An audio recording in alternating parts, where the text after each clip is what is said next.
Okay, one of the topics covered in 10 Science is the types of chemical reaction. Okay, so when we say chemical reaction, it means that from the reactants to form a new kind of product, new kind of substance. Okay, so in this case, I would like to give you an example of combination reaction. Uh, Citing the reaction of magnesium ribbon. Once you burn the magnesium ribbon, you need oxygen from the air and plus heat. Okay, so later on, the later part of this video, I'll show you how it is being done. Okay, so the magnesium ribbon will be subjected to heat. You can use a Bunsen burner, lighting the Bunsen burner, or you may just use uh, a matchstick, or subject that magnesium ribbon to any flame of light. Okay, so this is how it is being done. As you see, the magnesium ribbon is being heated.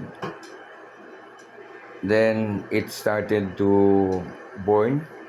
So as the burning completes, what you see now is the white solid, which is your product, and this is known as magnesium oxide.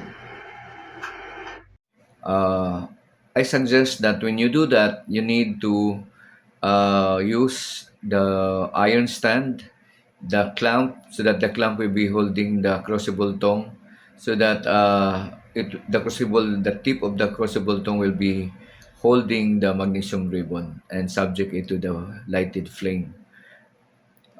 Please be reminded that it is not advisable that you are to directly see the light of the burning magnesium ribbon, because it will irritate your eyes. Okay, or it might result to temporary loss of sight.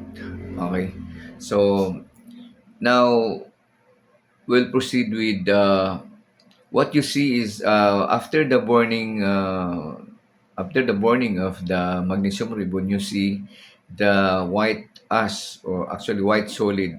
So it will only become an ash if you not start to pound it. Okay, so it is what is that the white solid being produced after the burning of the magnesium ribbon? So it is the magnesium oxide.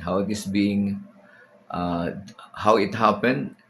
Because the magnesium ribbon, once it burned, meaning it needs the presence of oxygen from the air. So producing magnesium oxide. Afterwards, I'll be showing you the reaction. So the reaction is magnesium plus oxygen to form or to produce to yield magnesium oxide. That is a solid one. Okay.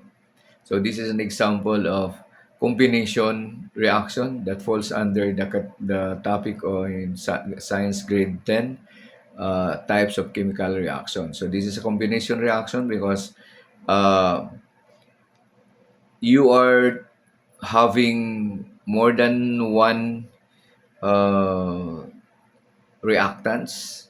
So we call the initial substances or materials to be the reactants, and what are being formed, or the product is that what we call the product, so in this case the magnesium oxide. Okay, so that's it. Showing you another method of burning the magnesium ribbon. In this case, you don't see the iron stand, but directly the tongue is the one holding the burn magnesium ribbon, lighted through the lighted Bunsen burner. You also see that plastic is being used to filter the radiation of the ultraviolet light. to protect your eyes. So I also said that if you do not have that, you can do it, but don't directly see the burning magnesium ribbon to protect your eyes.